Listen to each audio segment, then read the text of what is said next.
பேரலை நேயர்களுக்கு வணக்கம். இன்று நம்மோடு பேசுவதற்காக பேராசிரியர், அரசியல் விமர்சகர் திருமிகு மஞ்சுளா அவர்கள் இணைந்திருக்கிறார். அவரோடு பேசலாம்.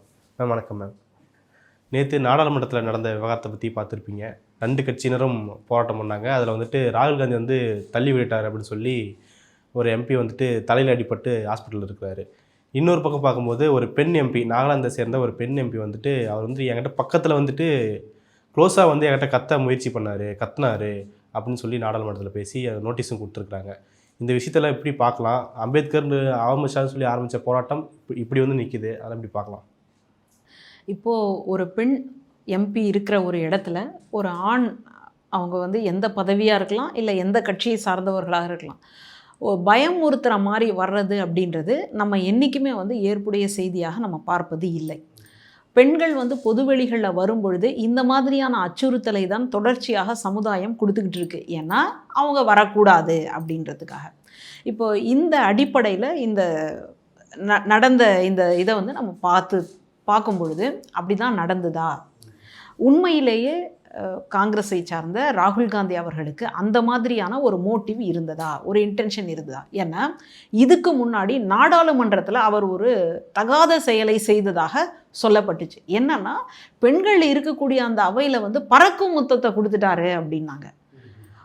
அப்போது அவ்வளோ மலிவானவரா ராகுல் காந்தி அவர்கள்? அந்த அளவுக்கு இருக்கிறாரா அப்படின்னு சொல்லி பார்த்தா ரொம்ப மோசமாக அன்னைக்கு இருந்த அந்த அரசாங்கத்தின் மீது ஒரு நம்பிக்கை இல்லாத தீர்மானத்தை கொண்டு வர்றதுக்கான ஒரு பேச்சுவார்த்தை நடந்துகிட்டு இருக்கு. அதில் காரசாரமான விவாதம் போயிட்டுருக்கிறப்போ அவரை பேச விடக்கூடாது அப்படின்றதுக்காகவே அதில் ஒரே அமளியாக ஆர்ப்பாட்டமாக பண்ணும் பொழுது கொஞ்சம் அமைதியாக இருங்க அப்படின்னு சொல்லி முடிச்சுட்டு கடைசியோ தான் சொல்ல வந்த கருத்துக்களை சொல்லி முடிச்சதுக்கப்புறமா அதனுடைய ஒரு வெளிப்பாடாக, ஒரு ஆசுவாசப்படுத்தக்கூடிய ஒரு நிலைப்பாடாக அவர் அப்படி ஒரு செய்கையை செய்தார். அது பெண்களை பார்த்து அவர் இன்டென்ஷனோட பண்ணாரா? அந்த மாதிரியான ஒரு மோட்டிவ் இருந்ததா அப்படின்னு கேட்டால் இல்லை. நம்ம தமிழ் கவிஞர் எழுதுகிறாரு நா. முத்துக்குமார், மகளை பெற்ற அப்பாக்களுக்கு தான் தெரியும் முத்தம் என்பது காமத்தில் சேராதுன்னு.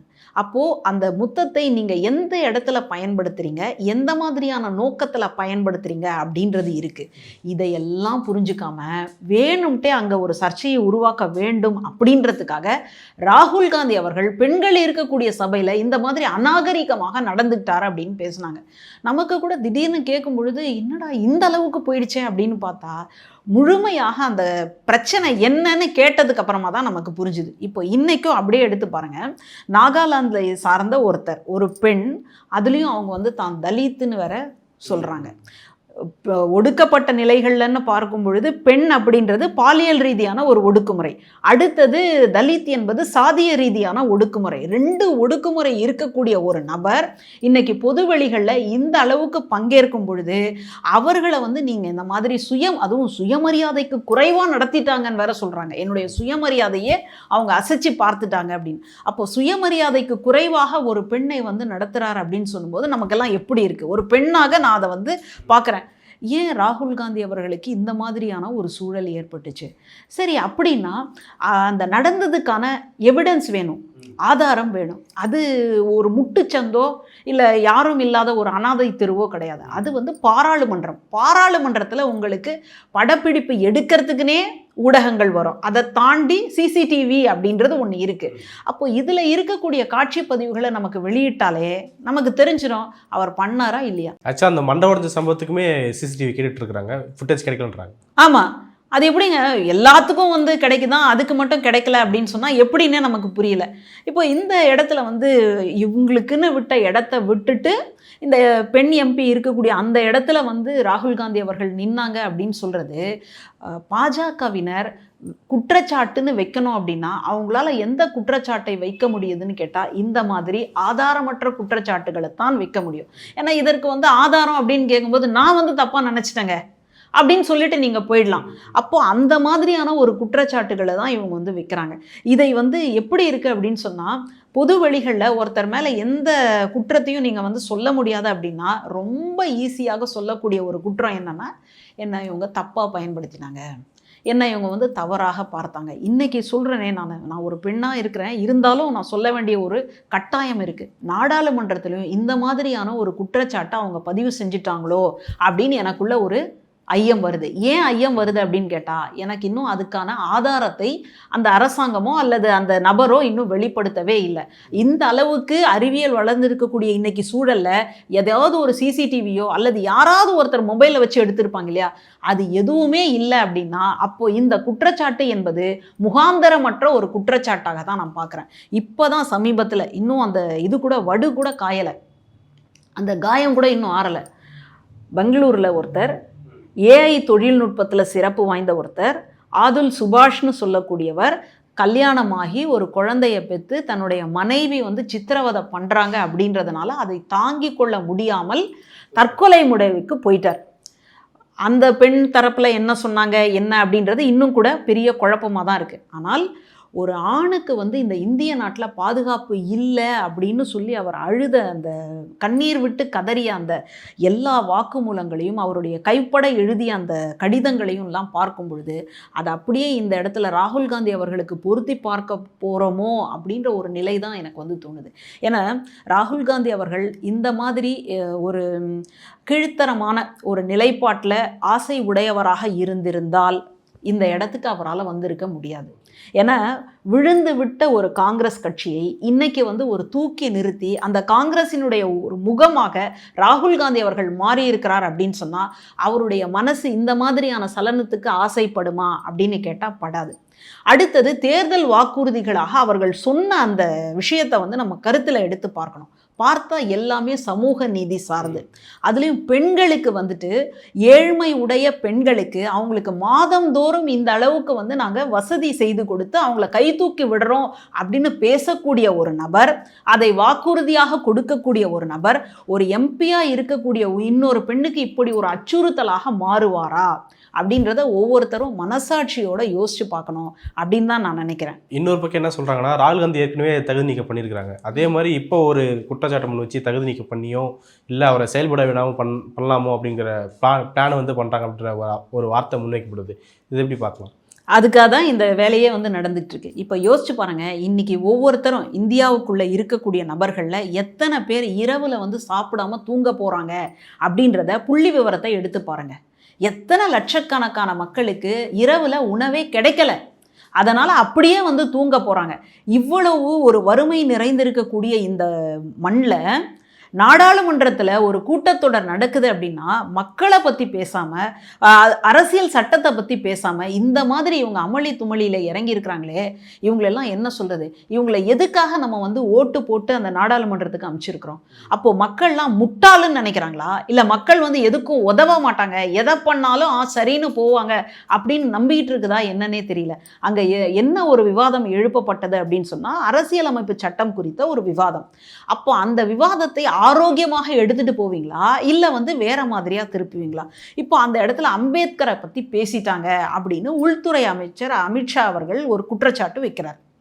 அம்பேத்கர் யார்? ஒரு கட்சியினுடைய அந்த கொள்கை தலைவர் அப்படின்னு கேட்டால் ஆமாம் கொள்கை தலைவர். அவர் வெறும் கொள்கை தலைவர் மட்டும்தானா? இல்லை. சரி, அப்போ அம்பேத்கர் என்பவர் ஒடுக்கப்பட்ட மக்களினுடைய ஒரு முகமாக இருக்கிறார். ஆமாம், அவர் வந்து தலித் மக்களினுடைய ஒரு முகமாக இருக்கிறார்.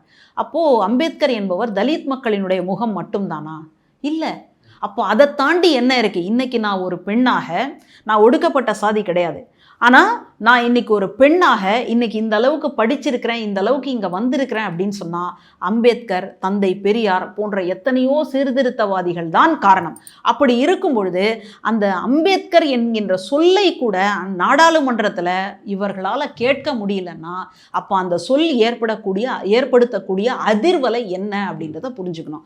அப்போது இப்படி ஒரு ஆரோக்கியமான ஒரு விவாதம் நடந்துட்டு இருக்கிறப்போ திடீர்னு வந்து ஒரு உள்துறை அமைச்சர், அவரும் எதுக்கு வந்து அடங்கி நடக்கணும் அப்படின்னு கேட்டால் அம்பேத்கர் எழுதிய அரசியல் அமைப்பு சட்டத்துக்கு அடங்கி தான் நடக்கணும். அப்படி இருக்கக்கூடிய ஒருத்தர் நீங்கள் வந்து கடவுளின் பேரை சொன்னால் கூட உங்களுக்கு புண்ணியம் கிடைக்குமே, சொர்க்கம் கிடைக்குமே அப்படின்னா நம்ம தமிழ்நாட்டு முதலமைச்சர் அதற்கு ஒரு ட்வீட் போட்டார். அதாவது நாங்கள் மக்கள் பணியில் இருக்கிறோம், எங்களுக்கு அது வந்து தேவையில்லை, யார் பாவம் பண்ணுறாங்களோ அவங்க வேணால் அதை யோசிச்சுக்கிட்டோம், அப்போ இவங்க பண்ணுறது எல்லாமே படிக்கிறது ராமாயணம், இடிக்கிறது பெருமாள் கோயில். அந்த மாதிரி நாங்கள் தான் அம்பேத்கரை பாதுகாக்கிறோம் பிரதமர் அவர்கள் சொல்லும் பொழுது, நாங்கள் தான் அம்பேத்கரை பாதுகாக்கிறோம் அப்படின்னு சொல்லிட்டு கடைசியில் அம்பேத்கர் கொடுத்த சமூக நீதியான ஒரு அரசியல் அமைப்பு சட்டத்தில் தான் தொடர்ச்சியாக திருத்தத்தை கொண்டு வரணும்னு சொல்லி இவ்வளவு அட்ராசிட்டிகளை எல்லாம் பண்ணிக்கிட்டு இருக்கிறாங்க. அதை தான் வந்துட்டு ஒரு விவாத பொருளாக அன்னைக்கு பேசும் பொழுது இவர் என்ன பேசுகிறாருன்னா, அவருடைய பேரை ஏன் சொல்கிறீங்க, அதுக்கு பதிலாக கடவுளினுடைய பேராவது ஃபேஷன் ஆயிடுச்சு அப்படின்னு. ஃபேஷன் எப்படி ஃபேஷன் ஆகும்? அப்போ அம்பேத்கருடைய பேரை வச்சாலே வந்து அது ஃபேஷனா? அப்போ எந்த அளவுக்கு இவங்க மனசுக்குள்ள, அதாவது பூனைக்குட்டி ஒளிஞ்சிட்டு இருந்து இல்லையா, அது வெளிப்பட்டு போச்சு. அதை வெளிப்பட்டதுக்கு அப்புறமா சரி ஆமாம் ஏதோ தெரியாமல் சொல்லிட்டேன், இவங்களுக்கு ஒரு பெரிய பாரம்பரியம் இருக்குங்க, என்ன வேணாலும் பண்ணிடுவாங்க. கடைசியாக வேகமாக ஒரு பேப்பரை எடுத்து கடகடன்னு எழுதி மன்னிச்சிருங்க அப்படின்னு சொல்லி கொடுப்பாங்க. அந்த பாரம்பரியம் தானே இவங்க. அதனால் குறைந்தபட்சம் அந்த மாதிரி ஏதோ ஒரு பதட்டத்தில் இல்லை ஏதோ தெரியாமல் அந்த மாதிரி பேசிட்டேங்க மன்னிப்பு அப்படின்னு கேட்டுட்டா ஒன்றுமே இல்லை. ஏஐ வச்சு சித்தரிச்சிட்டாங்கன்னு சொன்னது. அதை விட்டுட்டு ஏஐயை வச்சு சித்தரிச்சிட்டாங்க. ஏஐயை வச்சு சித்தரிச்சிருந்தாங்கன்னா ஆரம்பத்திலேயே பிரதமர் அவர்கள் ட்வீட் போட்டார் இல்லையா எக்ஸ் தளத்தில், அப்போவே அவர் வந்து சொல்லியிருக்கணும். ஆனால் அப்போ சொல்லலை. உட்காந்து பாவம் இதுக்குன்னு ரூம் போட்டு உட்காந்து யோசிச்சு சரி ஏஐ மேலே தப்பை போட்டுருவோம். அப்போது ஏஐ வந்து இந்த மாதிரி திரிச்சு சொன்னது அப்படின்னா அப்போ இந்திய நாட்டினுடைய பாதுகாப்பு அந்த அளவுக்கு தான் இருக்கா? அப்போ எப்படிங்க நம்மலாம் வாழ்கிறது இந்த இந்தியா தேசத்தில்? எனக்கெல்லாம் இந்த தமிழ்நாட்டை விட்டால் வேறு எதுவுமே கிடையாதுங்க. இன்றைக்கி வந்து நீங்கள் துரத்தி விட்டீங்கன்னா நான் அம்போன்னு போக வேண்டியதுதான். அந்த மாதிரி பல்வேறு மக்கள் வந்து இங்கே இருக்கிறாங்க. இந்த நாட்டை தாண்டி இந்த மண்ணை தாண்டி அவங்களுக்கு சிந்தனையில் வேறு ஒன்றுமே கிடையாது. அப்படி வந்து இந்த இந்திய தேசம்தான் எனக்கான பாதுகாப்பான பூமின்னு நினைக்கக்கூடிய இந்த இடத்துல உள்துறை அமைச்சர் பேசக்கூடிய பேச்சையே ஏஐயில் வந்து நீங்கள் திருச்சி சொல்லுவீங்க அப்படின்னா அப்போ என்ன இருக்கு இந்த நாட்டில்? அப்போ எதுவுமே இல்லாமல் தான் வந்துட்டு நீங்கள் கோட்டையாக கட்டி வச்சிருக்கிறீங்க, இப்படி ஆகிடும் அப்படி ஆகிடும்னு சொல்லிட்டு இருக்கிறீங்களா? இந்த ஒரு பதட்டம் வருமா வராதா? அப்போது இந்த அளவுக்கு தான் பேசினதை பற்றியும் கவலைப்படாமல் எதை பற்றியும் வந்து சிந்திக்காமல் மக்கள் வந்துட்டு இதெல்லாம் கேட்க போகிறாங்களா அப்படின்ற ஒரு குறைந்தபட்ச இடம் கூட இல்லாமல் இந்த அளவுக்கு போயிட்டுருக்கிறத தான் நம்ம வந்து பார்த்துக்கிட்டே இருக்கிறோம். இப்படி ஒரு விவாதத்தினுடைய தொடர்ச்சியாகத்தான் அதுலேயும் வேற சொன்னாங்க. என்ன சொன்னாங்கன்னா, அவர் ஹிந்தியில் பேசினார், உங்களுக்கு வந்து தமிழில் யாரோ தப்பாக சொல்லிட்டாங்க அப்படின்னாங்க. சரி நமக்கு தான் ஹிந்தி தெரியல, நம்ம ஹிந்தி படிக்கலை, அதுலேயும் திராவிட கட்சிகள்லாம் ஹிந்தியை வேற படிக்காமல் விட்டு செஞ்சுட்டாங்க, ஆனால் அவங்க வீட்டு பிள்ளைங்களெல்லாம் படிக்க வச்சுட்டாங்க அப்படின்னு ஒரு குற்றச்சாட்டு இருக்குது. சரி அதன்படி நாங்கள்லாம் படிக்கலைங்க. ஆனால் நாடாளுமன்றத்திலேயே ஹிந்தி தெரிஞ்சவங்கலாம் இருக்காங்க இல்லையா, அவங்களும் ஏன் போராட்டம் பண்ணுறாங்க? அப்போ அவங்க ஹிந்தி தப்பாக படிச்சுட்டாங்களா? நான் ஹிந்தி படிக்கலைங்க, அப்போ அவங்க வந்து ஹிந்தியை தப்பாக படிச்சுட்டாங்களான்னு கேட்டால் அதுக்கு யார் பதில் சொல்ல போகிறீங்க? அப்போது ஹிந்தி தெரிஞ்சவங்களும் இருந்திருக்கிறாங்க, தெரியாதவங்களும் இருந்திருக்கிறாங்க. அவங்க வந்து கேட்டு தான் இந்த செய்தி அம்பேத்கரை வந்துட்டு இழிவாக பேசுகிறாரே அப்படின்றதுக்காக ஒரு போராட்டத்தை முன்னெடுக்கிறாங்க. அந்த அம்பேத்கர் என்பவர் ஒரு குறிப்பிட்ட சாதிக்கோ அல்லது ஒரு குறிப்பிட்ட நபர்களுக்கோ மட்டும் உரியவர் கிடையாது. அவர் வந்து இந்திய தேசத்துக்கு முழுமையாக பொதுவானவர். அப்படித்தான் நம்ம பார்க்கணும். ஆனால் இப்போவும் கூட பாஜகவினர் என்னவா நினைக்கிறாங்கன்னா, அவரை வந்து ஒரு குறிப்பிட்ட சமூகத்துக்கான அடையாளமாக பார்க்க வேண்டும் அப்படின்னு இந்த சமுதாயத்தை வந்து தூண்டுறாங்க. அதனுடைய வெளிப்பாடத்தான் இதை வந்து நம்ம பார்த்துட்டு இருக்கிறோம். அப்போ இப்படியான சூழல்ல தான் பல்வேறு கட்சிகளும் இது வந்து தப்பு அப்படின்னு சொல்லி ஒரு போராட்டத்தை முன்னெடுக்கிறாங்க. அதுவும் அறவழியில தான் வந்து முன்னெடுக்கிறாங்க, எந்த ஆர்ப்பாட்டம்லாம் பண்ணலை. அப்படி ஒரு அறவழியான ஒரு போராட்டத்தை முன்னெடுக்கும் பொழுது பாஜகவினர் அதுலேயும் வந்து ஒரு ஆதாயத்தை பார்க்கணும், அதுலேயும் நம்ம வந்து நம்மளோட லாபத்தை பார்க்கணும் அப்படின்னு செய்ததனுடைய விளைவு ஒருத்தர் மேலே ஒருத்தர் தள்ளுமுள்ளு ஏற்படும். ஆக்சுவலாக கார்கே சொல்கிறதாகட்டும் இல்லை ராகுல் காந்தி சொல்கிறதாகட்டும் உள்ளே போகிற வழியிலேயே நின்றுட்டு என்ட்ரன்ஸ்லேயே வந்துட்டு போராட்டம் பண்ணாங்க, இல்லை எங்களை தடுத்தாங்க அப்படின்னு தான் சொல்கிறாங்க. ஆமாம், எப்படி பார்க்கலாம்? இன்னும் கேட்டால் அந்த குறிப்பிட்ட அந்த பெண் நபர்லாம் கூட ராகுல் காந்தி அவர்களை வந்து பிடிச்சதா, அதாவது போகாமல் தடுத்ததாகவும்லாம் நமக்கு வந்து சொல்லப்படுது. இன்னொரு நபர்லாம் கூட அந்த மாதிரி தடுத்ததாகவும், அந்த மாதிரி தடுக்கும் பொழுது ஒருத்தர் இப்படி எப்படி கொஞ்சம் அசையும் பொழுது அதில் ஏற்பட்ட தள்ளுமுள்ளில் தான் வந்து ஒருத்தர் விழுந்து அவர் மேலே இன்னொருத்தர் விழுந்து இப்படித்தான் வந்து நடந்திருக்கே தவிர ராகுல் காந்தி அவர்கள் வேணும்ட்டே வந்து ஒருத்தரை பிடிச்சி தள்ளி விட்டது அப்படின்றது ரொம்ப தவறான ஒரு குற்றச்சாட்டு. அப்படி வந்து ஒரு கலவரத்தை தூண்ட வேண்டும், ஒரு வன்முறையை தூண்ட வேண்டும் நினச்சிருந்தாருன்னா அவர் இந்த இந்தியா முழுக்க நடந்தார். அப்படி இந்தியா முழுக்க நடக்கும் பொழுது தன்னுடைய மக்களை திரட்டுவதற்காக இப்படியான ஒரு வன்முறையை அவர் நடத்தியிருக்கலாம். யோசிச்சு பாருங்களேன். 2 பேரை வந்து சொல்லிட்டோம் அப்படின்னு சொன்னால் 2 பேரும் அடிச்சுக்கும் பொழுது இவர் வந்து பெரிய தலைவராக உருவெடுத்திருக்கலாம் இல்லையா? அந்த மாதிரி ஒரு அசம்பாவிதத்துக்கு நம்ம பார்த்தோமான்னு கேட்டால் இல்லை. அப்படி இருக்கக்கூடிய ஒரு நபரை வந்து பிடிச்சி தள்ளி விட்டுட்டாரு, மண்டையை உடைச்சிட்டாரு அப்படின்லாம் பேசுகிறாங்க.